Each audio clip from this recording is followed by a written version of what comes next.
Welcome, everyone. Thank you, Sagar and Derek, for organizing this as co-presidents of the Mississauga chapter. Thank you, Amanda and Ennis for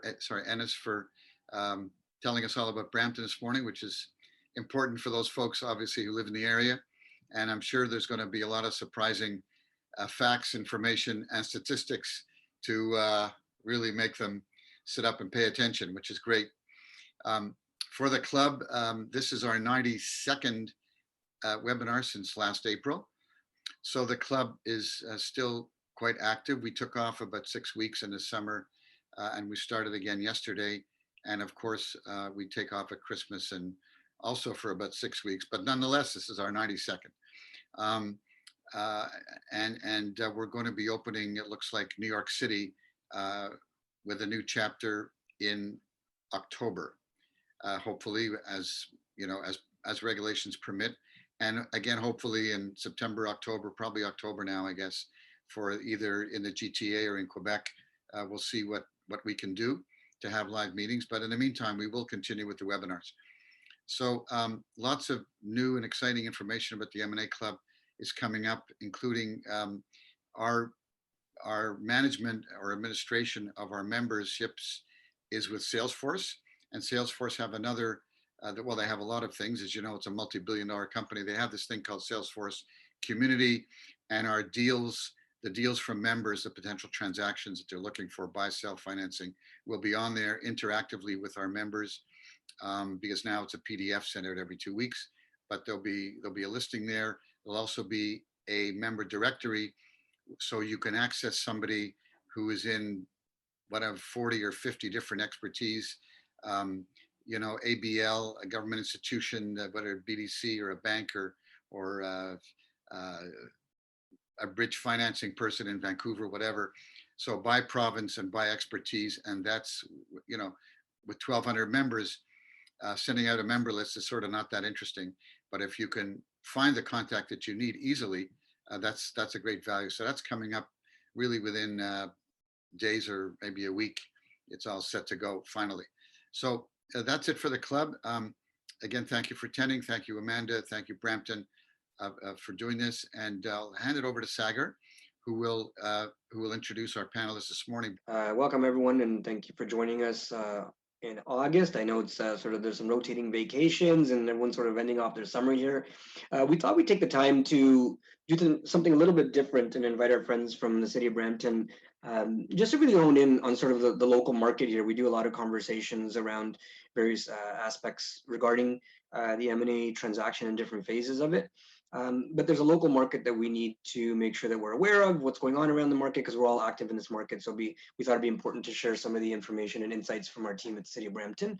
So that's why we have Inez and Amanda here with us. On behalf of Derek and myself, we're hopefully looking forward to, in the somewhat near future, starting to host some of these meetings in person again.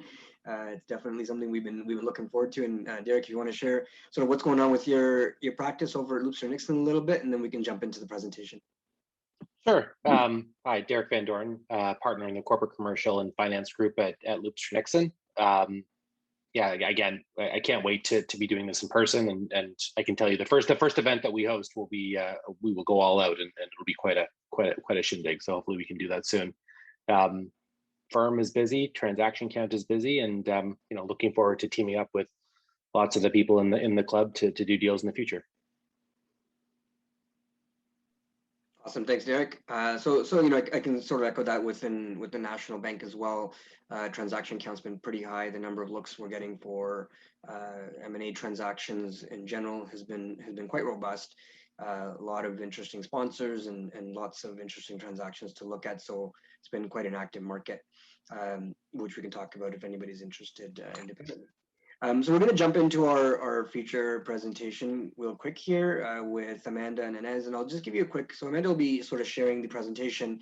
I'll give you a quick introduction as to who Amanda is and what she'll be talking about. So Amanda is the Manager of Investment Attraction at the City of Brampton, their Economic Development Office. She has about 15 years municipal and economic development experience.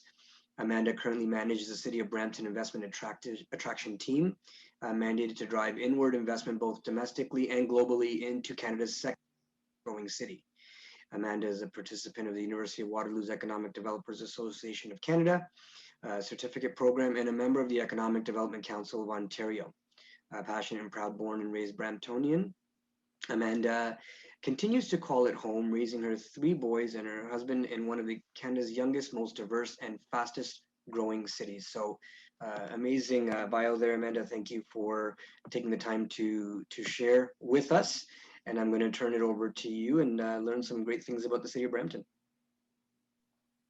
That's great. Thanks so much, Sagar. And very happy that we have this opportunity. Always happy to share the opportunity to get in front of different networks to showcase why we think Brampton is an ideal location for investment for companies, be it domestically or globally. And I'd like to take the opportunity to introduce, as you mentioned, I manage the investment attraction team at the City of Brampton, and we are mandated to drive inward investment into the city of Brampton. I also have with me my colleague Ines Rashid, who is actually the Innovation and Technology Coordinator in our Economic Development Office, leading a lot of the work related to the innovation district that we're building here at the city of Brampton, which I'll touch on a little bit later. But again, thank you for the opportunity. If I can get the next slide, I'd like to start by sharing some really high level information related to Brampton's population and demographics. We are the second fastest growing city in Canada at actually 3 times the national average, which means our population is close to 700,000. And by the year 2040 is projected to be close to 1 million at about over 900,000. But the numbers only tell part of Brampton's story. And one of the things that makes Brampton really unique is our diversity. It's woven into every aspect of our way of life, whether it's food, festivals, art, but also business and investment. And we really value and celebrate the mosaic that we are. We're represented by a really young and diverse workforce that represents 234 cultures speaking 115 different languages. And this is really significant because it makes us a unique location in comparison to neighboring cities. We're actually also one of the youngest cities in Canada with a median age of 36.4 years old. During COVID, we've seen the impact of how important it is to really embrace your diversity and use that as a cultural asset. So we've been really proud of the resiliency of our economy. Because when you speak about diversity, why is it important why would that be an asset or of interest to companies looking to either expand to North America or Canada? What we have seen is that research has suggested that companies that do locate in a more multicultural, diverse environment do see the rewards of being more innovative and see their production and production value increase as well. So that's something we're very proud of, and we use this cultural asset as part of our value proposition when speaking to different companies. And I'll move along to the next slide, please. So a lot of you will be familiar with where Brampton is actually located as part of the Greater Toronto Area. And it is one of our greatest logistical advantages, of course, is our connectivity and market access. Of course, being within an hour and a half, 90-minute drive to the US border helps as well. We're actually one of the most connected cities in North America. And on the map, you'll note that our location in reference to Pearson International Airport. And a lot of people don't know this, but Brampton has actually the closest downtown to the airport in comparison to the neighboring municipalities that border us. So that's an interesting fact that we like to share with everyone. And then one of our major assets is being home to the CN Intermodal Facility, which is Canada's largest intermodal facility. It services over 2,000 trucks daily. It's 195 acres at their multimodal facility, which is located obviously within the Greater Toronto Hamilton area supply chain corridor. And you'll also note on the map that the CP terminal isn't denoted on this map, but it's actually on our border as well.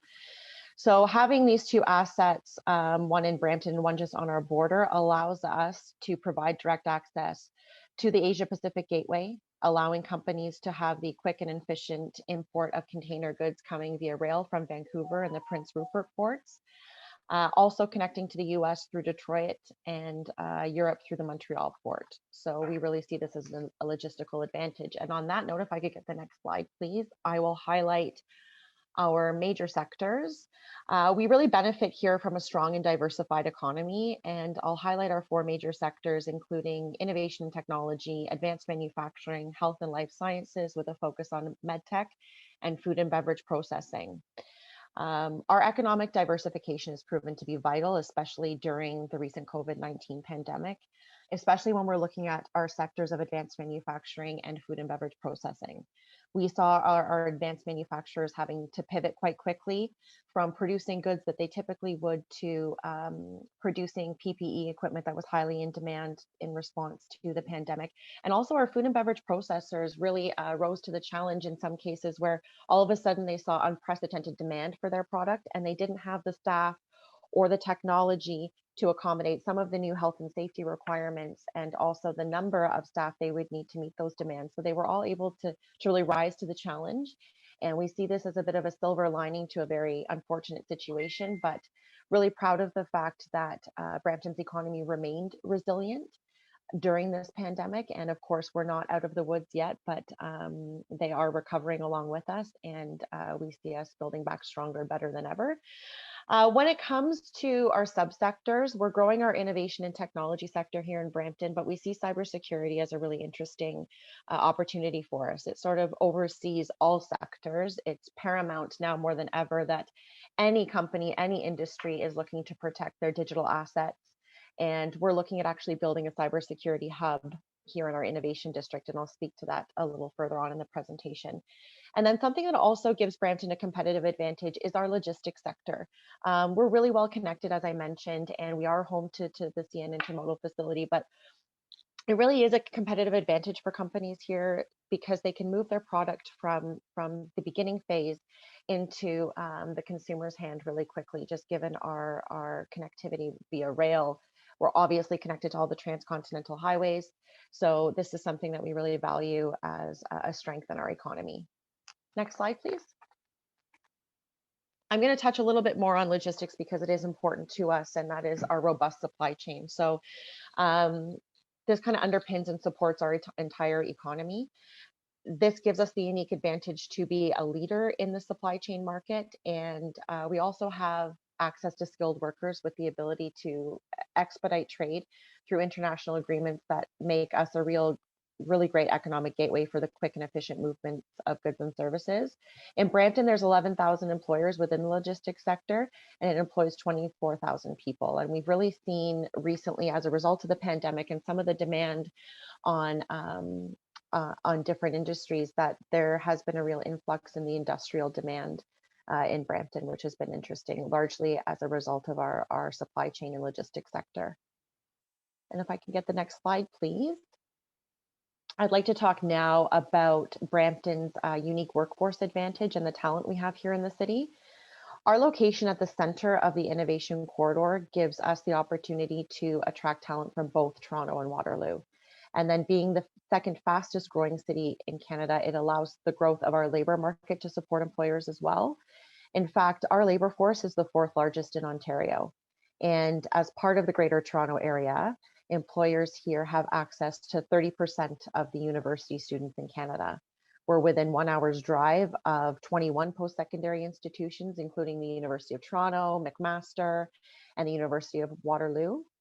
Most of the STEM talent actually produced at these institutions comes from Brampton and our young population. And in Brampton, 60% of our labor force has post-secondary education. We're really proud to be home to Sheridan College's Davis campus and the Center for Advanced Manufacturing and Design Technologies. And this center links companies of all sizes to Sheridan's expertise in advanced manufacturing. They have a 3D printing lab on site, 2 local companies to help solve real world problems. And this helps us to give an abundance of STEM talent. It's also important to note that Brampton has lower labor costs relative to other municipalities in the GTA. And over the past 10 years, our labor force has grown 33% and provides access to both skilled and non-skilled workers. If I can get the next slide, please. I just wanted to highlight sort of, Brampton's home to some really large corporations. We have MDA here, Stellantis, Coca-Cola Bottling, Canon Canada, Medtronic, very large, impressive corporations. But one of our businesses, Bempro, they have seen unprecedented growth recently, and they've offered us this testimonial to just kind of explain why they chose Brampton and continue to choose Brampton to expand their operations. So I'll just quickly read it to you. But The strength of Brampton's local workforce is evident in BEMPRO's continued growth in this strong, beautiful city my organization calls home. Brampton is a convenient location central to Canada's innovation corridor, in close proximity to the airport, as well as major highways and rail infrastructure. Something we wanted to highlight. Next slide, please.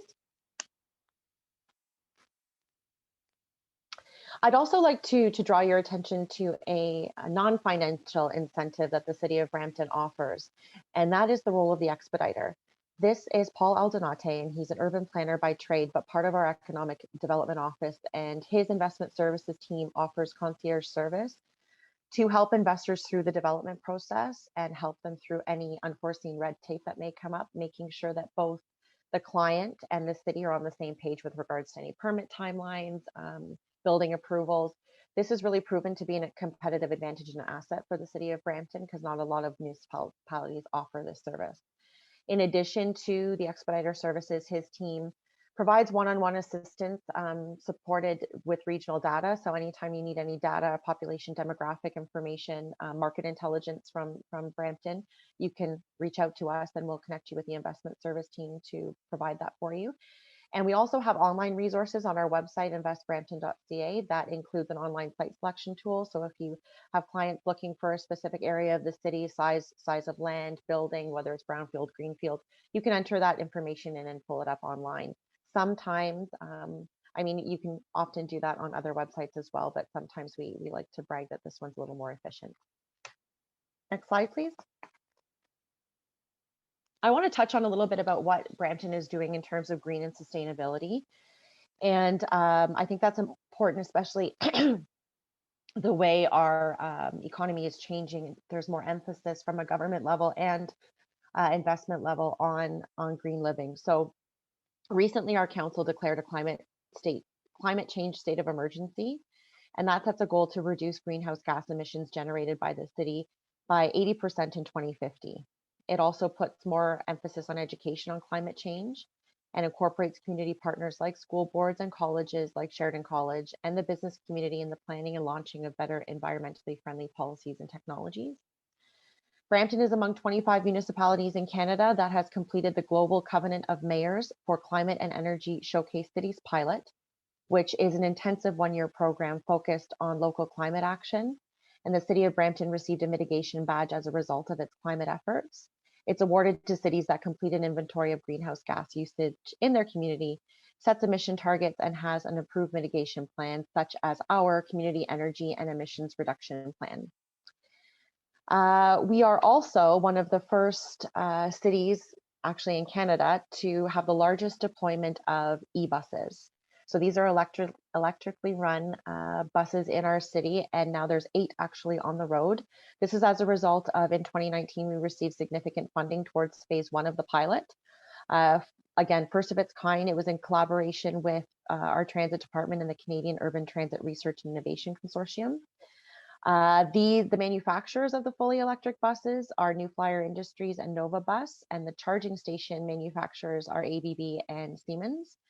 This has started to generate, as a result of some of the coverage that we've received here in Brampton about this pilot, we've started to see a real influx of inquiries, significantly from Europe actually, with different companies that manufacture the charging stations and want to be involved in the expansion of this project. So I thought that was important to note that it seems to be a new industry, a new sector that is looking to answer the call to the demand. It's not just our city, it's many cities, but our city happens to be one of the first in Canada. So we are seeing an increase in investment inquiries around that. And I'll move on to the next slide. Now it's just a little time for us to brag about some of our recent accomplishments, which we're very proud of. So FDI Intelligence, a division of the Financial Times, announced the results of its American Cities of the Year awards, with the city of Brampton ranking 6th in the top 10 mid-sized American cities of the future category. Brampton also ranked 2nd in the top 10 mid-sized American cities of the future in the connectivity category, and 12th in the top 25 American cities for FDI's strategy category. So to speak to that a little bit, as a result of COVID and the absence of travel, the city pivoted its foreign direct investment strategy to completely virtual. So we have still been completing virtual FDI missions. We had one to Japan, Germany. We have one next month to the US, specifically Austin, Texas, and New Jersey in the tech market. We are hosting one in November in Nigeria virtually, and we are also doing one in December to the UK. So we're still conducting as much work as we can, even in the absence of travel, trying to bring Brampton to these locations to show our target markets why we see the investment opportunities here. And then, of course, once planes get in the air again and we can travel, we'll be moving along to those areas that we see value in as well. And then recently, Brampton was recognized by Maclean's magazine as one of Canada's best communities. We ranked 13 this year, and the rankings highlight each community's top features, and ours were community involvement, amenities, and internet connectivity, making Brampton one of the top places to live and work remotely in Canada. So we're very proud of that accomplishment as well. And if you want to move on to the next slide, sorry, if we could go back to the previous slide for 1 second, I wanted to touch on the Innovation District. This is an area of our city in our downtown core that we have established some building blocks around. So we now, we've partnered with Ryerson University and Rogers Communications, which is our largest employer here in the city. Rogers and Ryerson now have a cybersecurity accelerator in our downtown. Ryerson Venture Zone is a technology incubator also located now in downtown Brampton. We have the Rogers Cyber Range in our downtown, which is a facility where companies can train employees and test their products. It's one of the first of its kind in Canada. And we also have the Research, Innovation and Commercialization Center, which is an incubator program focused around clean tech and advanced manufacturing and the Internet of Things that moved from Mississauga to join Brampton's Innovation District. And recently we launched Beehive, which is a partnership with the Toronto Business Development Center. And it's a soft landing space for international companies looking to enter the Canadian market through the Startup Visa program. So that's also now launched and located in our downtown. There have been several companies accepted into the program. We're just waiting for the COVID travel restrictions to lift a little bit to bring them in, and they'll be working out of the Beehive location. So the goal of all of these partnerships is to attract small to medium-sized tech firms into the downtown to sort of create that talent ecosystem in the area. And we are looking at a focus around cybersecurity, given that we do have the Cyber Range and Cybersecurity Accelerator in our home as well. So this is something we're very excited about, and things are starting to move quite quickly again as we start to recover from the pandemic. But interesting to note those partnerships as well. And sorry, if you do want to go to the next slide, that would be great. I just want to sort of go over the Brampton Advantage and mention anything I haven't been able to mention as of yet. But one of the interesting things about Brampton is we still have the largest supply of vacant land next to the airport, which is important. So we do have land for companies to come and build and grow. As I mentioned, we're at the center of a multimodal hub, so our connectivity is great. We have that unlimited access to a young and diverse talent pool. We're part of a very integrated manufacturing cluster. We have a robust supply chain, and we are, as I mentioned, with the Maclean's ranking and just being a born and raised Bramptonian, I know this, we're a great place to live, work, and play. And we're looking forward to how we will build back better throughout this recovery as we hope to exit over the next year or so the pandemic. If we could move on to the final slide, I am happy to take any questions from any of you. My contact information is on the slide, and as I mentioned, my colleague Ines is here as well. So if there's any questions now or later, we're happy to assist.